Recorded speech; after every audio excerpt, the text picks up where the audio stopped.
The 1.6 DIGT engine was first introduced in 2010 for the Nissan Juke and has been used since then in a dozen Nissan models as well as in the Renault cars. Usually it's used in sports-oriented trims since the engine is pretty powerful for its displacement. It can develop over 200 horsepower and 280 Nm torque. This is a 1.6-liter petrol turbocharged engine. DIGT stands for direct injection gasoline turbocharged. So from its name, we can also conclude that it has a direct injection system. The engine is equipped with a timing chain rather than a belt. It has a variable valve timing system for both intake and exhaust camshafts. Nissan uses the MR16DDT code name, while Renault has its own code M5MT for this engine.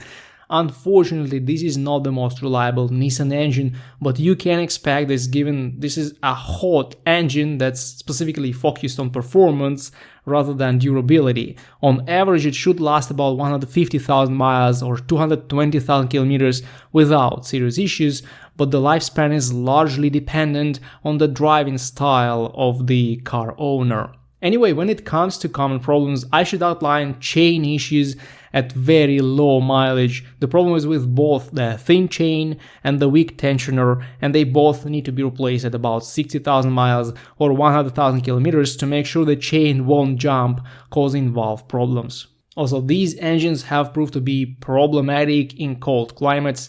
They have a tricky crankcase ventilation system and it can freeze, creating problems with blow-by gases staying inside the block. You will certainly notice this when you see oil leaking from the dipstick tube and oil pressure light on the dash. Changing the PCV valve will help, but the problem may come back pretty soon if it's still cold outside.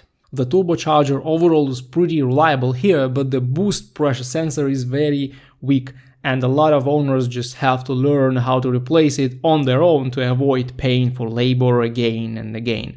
Fortunately, it's not a very hard job to replace this sensor. Some more minor problems include mass airflow sensor issues, contaminated throttle, and also faulty ignition coils that seem to get burned whenever your battery is out of its perfect condition. Although the problems are minor, the parts cost pretty much. For example, the aftermarket MAF sensor without the housing will cost you 50 to 100 euros. Of course, this engine also has a common problem for all direct injection engines. Its intake valves are gradually covered by carbon buildup, but since a lot of owners are hot-headed drivers, this is not going to be a huge issue.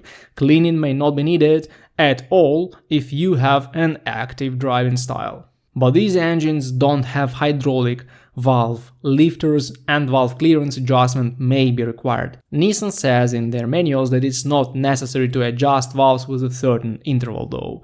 But owners report valve noise and engine vibrations at about 60k miles, so this is probably the best mileage to adjust valve clearance in these engines. Other than that, these engines are fun to drive, they offer very good fuel efficiency and don't tend to have a lot of expensive issues till they reach 200,000 kilometers on the clock.